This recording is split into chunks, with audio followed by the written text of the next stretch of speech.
Hello students, welcome to Sri Vardhaman Vidyalaya online education. So today we will see the part 3 of the chapter 2 acid, base and salt. So in this part we will study the reactions of metallic oxide with acid. So activity 2.7. Take a small amount of copper oxide in a beaker. So the color of the copper oxide is black in color.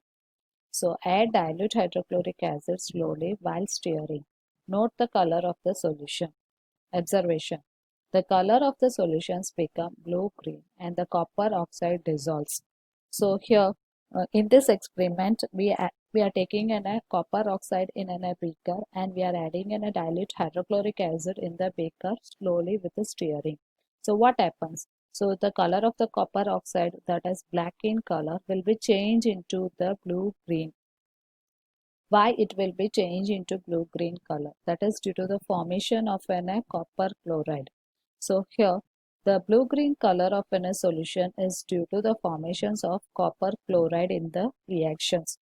The general reactions between a metal oxide and an acid can be written as metal oxide plus acid gives salt plus water. So copper oxide plus hydrochloric acid, when they will be reacts, what happens? The copper chloride will be formed and along with the water is also formed. So here the copper oxide is black in color. After the reactions, the color of a copper oxide will be changed into blue-green due to the formation of a copper chloride. Basic oxide. This is a very important question. Basic oxide. The oxide which reacts with a water to form a base are called basic oxide.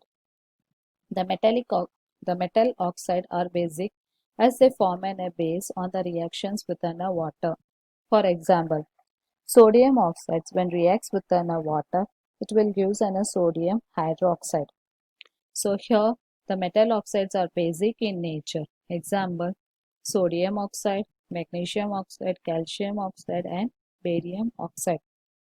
Here what happens, the oxides that is a metal oxides when reacts with a water they form a base, that is a NOH is a base, so they form a base, so that oxides we are calling as a what, basic oxide. Second, the reactions of a non-metallic oxide with a base.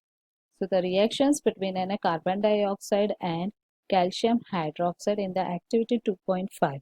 So in this activity, when a carbon dioxide reacts with a calcium hydroxide, what we will get? We will get a calcium carbonate, white precipitate will be formed. So that white precipitate you have seen, that is so this one, the calcium hydroxides when reacts with a carbon dioxide, you will get a calcium carbonate with water. This is a white precipitate. Okay. So the carbon dioxide is a what? It is a non-metals. So when non-metals reacts, so calcium hydroxide, which is a base, reacts with a carbon dioxide to form a salt and water. So in this one, acidic oxide, that is an oxide which reacts with the water to form an acid, are called acidic oxide. Where in basic oxide what happens, the base that is on oxides which reacts with water, they form a base, so they are calling as a basic oxide. Here the non-metal oxide are an acidic, that is non-metallic oxides are an acidic and they form an acid by an reactions with a water. For example, sulfur dioxide reacts with a water, it will give sulfonic acid. That is, formula for the sulfonic acid is an H2SO3. Non-metal oxides are acidic in nature. Example, sulfur dioxide, carbon dioxide, nitrogen pentaoxide. So these are the example for a non-metallic oxide that will form an acidic oxide. Next, what do all the acids and base have in common? So in acids and base, what are the common it will be? So this is very important activity and it will be asked in the exam. So take a solution of a glucose, alcohol, hydrochloric acid, sulfuric acid, etc. Fix the nail on the cork and place the cork in a 100 ml water. Connect the nail to the two terminals of a 6-volt battery through a bulb switch. So the figure is shown in this one. You can see that is, and this is a rubber cork and the two nails will be attached and through an one nail what happens, a 6-volt battery is connected and bulb switch. So this is an apparatus that is now, and 100 ml water is also taken. So in this one, now pour some dilute hydrochloric acid in the beaker and switch on the current. So what happens when we pour in a dilute hydrochloric acid? This dilute hydrochloric acid reacts with a water and it will be liberate an H plus ion. So due to the releasing or liberating of an H plus ion, what happens? The electric current is passed through the solution. So what happens? The bulb will be glow. So the same experiment is repeated with the help of another or solutions like sulfuric acid, glucose, alcohol, sodium hydroxide, calcium hydroxide. So repeat with a sulfuric acid, glucose and alcohol, etc. So observation, we have taken a different solution: hydrochloric acid, sulfuric acid, glucose, alcohol, sodium hydroxide and calcium hydroxide. So the solution hydrochloric acid, the bulb will be glow. Why the bulb will be glow? That is, and a reason is H plus ion released. Same thing, sulfuric acid also, the bulb will be glow. The H plus ion will be released. In the glucose, bulb does not glow. Here H plus or OH minus or ions are not released. In same thing, the alcohol does not glow. H plus and OH minus ion are not released. In a case of sodium hydroxide, the solution, the bulb will be glow. This reason is that OH minus ion is released. In a calcium hydroxide also, the bulb will be glow. The same reason, that is OH minus ion will be released. So the bulb will started glowing in the case of acid. But you will observe that the glucose and alcohol solutions do not conduct electricity. So the glowing of the bulb indicates that there is a flow of electric current through the solution. So the electric current is carried out through the solution by ions. So you have seen that in the cases of acids as well as in the base, what happens? The bulb will be glow. But in the case of glucose and alcohol, the bulb will not be glow. Why? The reason is that it will not having any ions, that is H plus ion or OH minus ion. So due to these reasons, what in glucose and alcohol, the bulb will not glow. So since the cation present in the acid is H plus ion, so this suggested that the acid produces a hydrogen ion in aqueous solution, H plus ion in aqueous solution, which is responsible for their acidic property.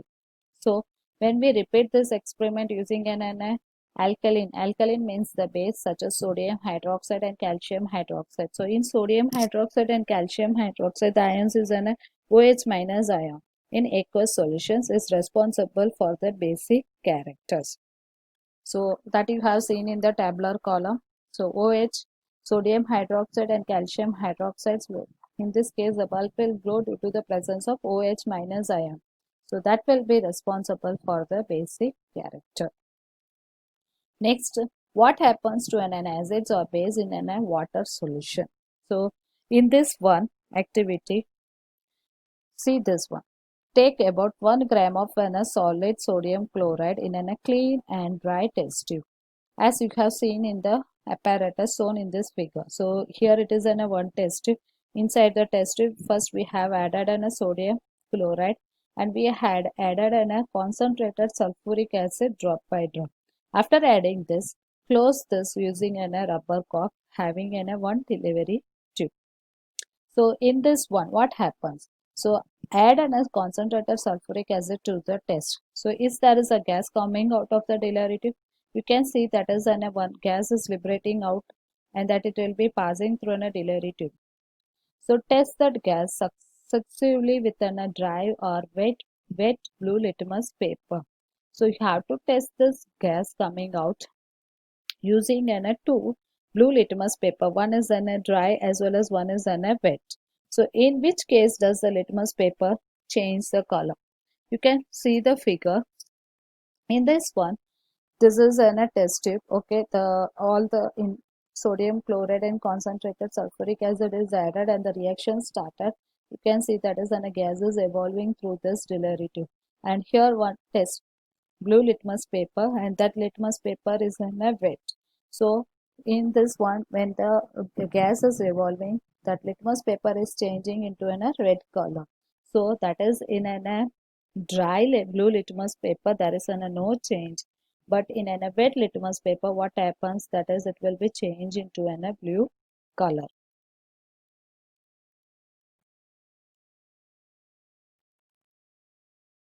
So on the basis of the above activity, what do you infer about an acidic character of a dry hydrochloric gas and HCl solution? On testing this gas with a litmus paper, following observations were recorded. HCl gas, dry litmus paper, no change of the color of a blue litmus paper. HCl gas, wet litmus paper, that is blue litmus paper changed to red. This activity infers that only the hydrochloric solution releases H plus ion, that is hydrochloric acid plus water, that is hydrochloric solution. So what happens, this will form an H plus ion. So that will show the acidic property exists due to the H plus ion. So this experiment suggested that hydrogen ion in the HCl are produced in the presence of water. The separation of H plus ion from hydrochloric molecules cannot occur in the absence of water. This means that the hydrogen ions will be released when hydrochloric acids reacts with water. But if there is a hydrochloric acid does not reacts with water, what happens? H plus ion will not be separated. So HCl plus water gives H3O plus Cl minus. So H3O plus is nothing but we can say it is a hydrogen ion or hydronium ion. So the hydrogen ion cannot exist alone, but they exist after combining with water molecules. So thus hydrogen ion must always be shown as an H plus aqueous or H3O plus aqueous, that is hydronium ion. So this H plus reacts with water, it will give H3O plus. When base dissolve in the water, so sodium hydroxide reacts with water, the Na plus ion and OH minus ion will be separate. And KOH minus reacts with water, it will give K plus ion plus OH minus ion will be liberated. So base generates a hydroxic ion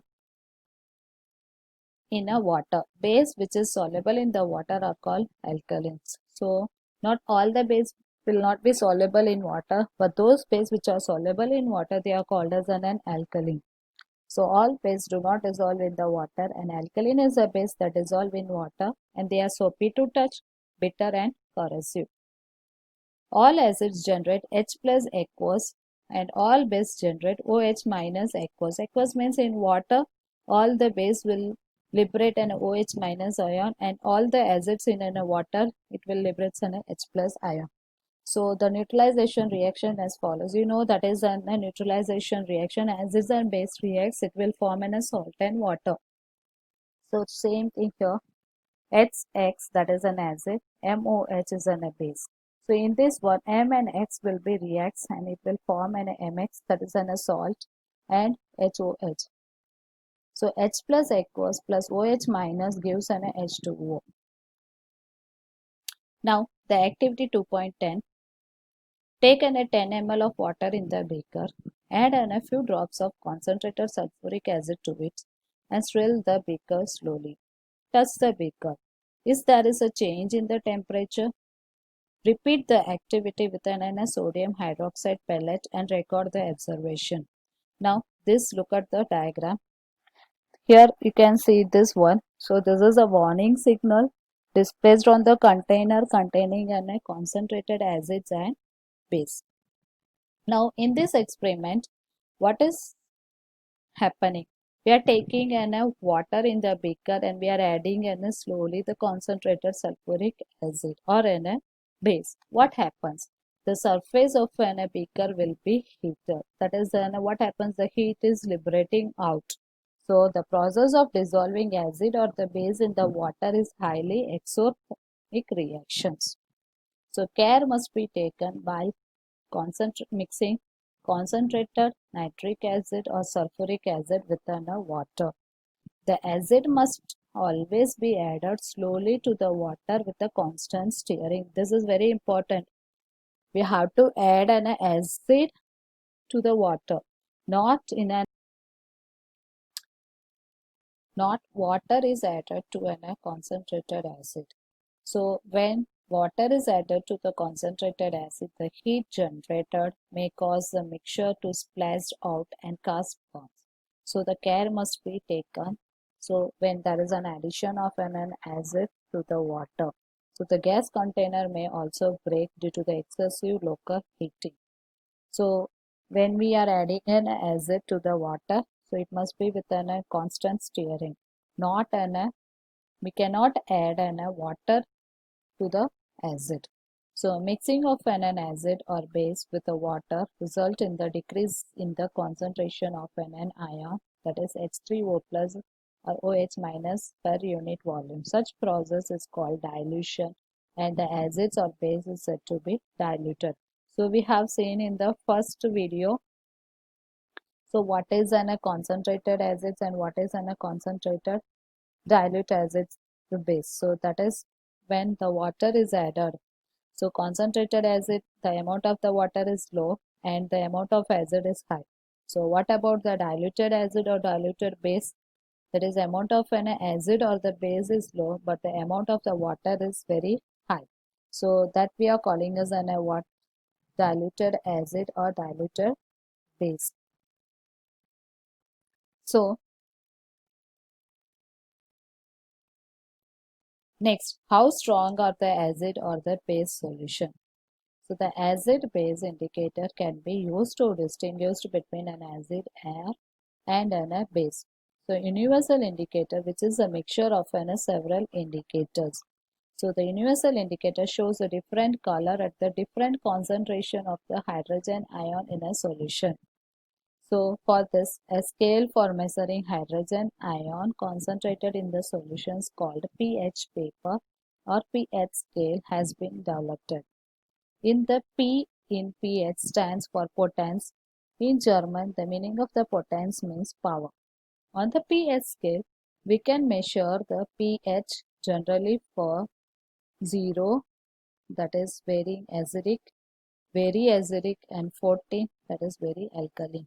So in pH paper, the value is from 0 to 14. 0 means it is very acidic and 14 is it is very alkaline. The higher the hydronium ion concentration, the lower is the pH value. So the pH value of a neutral solution is 7. The value is less than 7 on the pH scale represented an acidic solution, and the value as the pH value increasing from 7 to 14, it is represented as increasing in the OH minus ion concentration in the solution, that is increasing in the strength of the alkaline. Now see, this is in a pH paper. So that is in a different color. Okay, you can see the variations of a color. Okay, so in this one, 7 is in a neutral, and this is 14 is very strong alkaline, that is very strong base. So this is will be weak and this is strong. Now same thing, 1, that is 0, yeah, 1, that is it is very strong acid. Now this will be the very weak acid. Now in this, so this is in a different color having in a pH paper. Now in this pH paper, so this one 0 to 14, 7 is a neutral. Okay, now you can see that less than 7, what happens, the acidic natures will be increasing. So when the acidic nature will be increased, what will be increased, that is an increasing in the H plus ion concentration. So you can see this one, the blue line. So here this will be very weak acid. When it will becomes to here, what happens, it will become strong. Okay, same thing, increasing, that is more than 7, it will be, we are calling as a base, that is basic nature will be increased. So in the basic nature, what will be increased, that is OH minus ion will be increased. So here what happen, you can see the OH minus ion will be increased. Same thing, that is a decreasing of an H plus ion concentration. So that we are calling as an what, base. Okay, so hope you have understood this is an how that is we can identify the acid, strong acids and strong base in a pH paper. Next, activity 12.2.11, test the pH value of the solutions given in the table below Record your observations. What is the nature of each substance on the basis of your observations? So here the strength of an acids and base depends on the number of H plus ion and OH minus ion. So the strong acids and weak acids, that is an acid that gives rise to more H plus ion, are said to be strong acids. For example, hydrochloric acid, nitric acid and sulfuric acids, they are called as strong acids. Weak acids, the acid that gives less H plus ion, are called as weak acids. For example, acetic acid, formic acid, etc. You can see in this figure. So in this figure, this is the concentration of H plus ion is increased in this one. So they are called as strong acids. But in this one, they also an acids. But what happens? The concentration of H plus ion is very less when compared to this area. Next, strong base and weak base. The base that gives rise to more OH plus ion are said to be strong base. For example, sodium hydroxide and potassium hydroxide. The base that gives less OH minus ion are said to be weak base. For example, ammonium hydroxide, etc. So that is also same. You can see this area. So this is having a less concentration of OH minus ion when compared to this one. So they are called, they are called as a weak base, and this we are calling as a strong base. You can see this one. This is a weak and this is a strong. Same thing in acid. This is a weak and this is the strong. Now in this activity, so we having a pH paper and we having some solutions. We have to test that pH paper and what is the nature. Okay.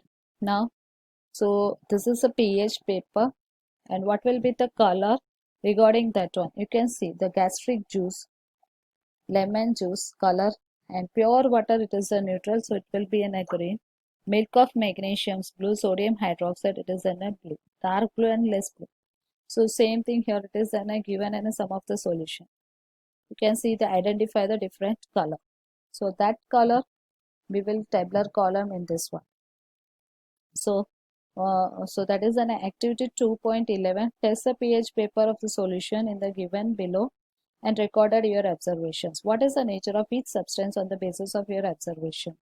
So that you can see here, saliva before meal and saliva after meal. So pH paper, it is light green before meal and light yellow.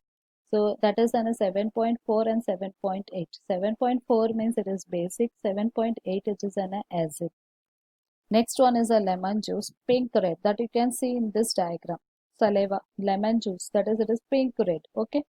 So that is an approximately pH value is 2.5 and it is acidic. Colorless acetated drink, light yellow 6 and acidic. Carrot juice, light orange 4 acidic. Coffee, orange yellow 5 acidic. Tomato juice, dark orange 4.1 acidic. Tap water, it is in a green neutral and pH value is 7. And ammonium hydroxide, dark blue 13 to 14 basic. And HCl red 1 acidic. So 1 means it is strong acid. Here 13 to 14 means strong base. You have seen that is in strong acid and strong base. Hydrochloric acid is in a strong acid and sodium hydroxide is in a strong base. So that is it is having in a pH 13 to 14 and 1. Thank you. Hope you have understood this one. Now listen carefully. So in your book, the page number 18, the page number 22 and the page number 25. So in that page they have blue questions. So you have to write that blue questions in your notebook. Okay, thank you. We will meet in the next session.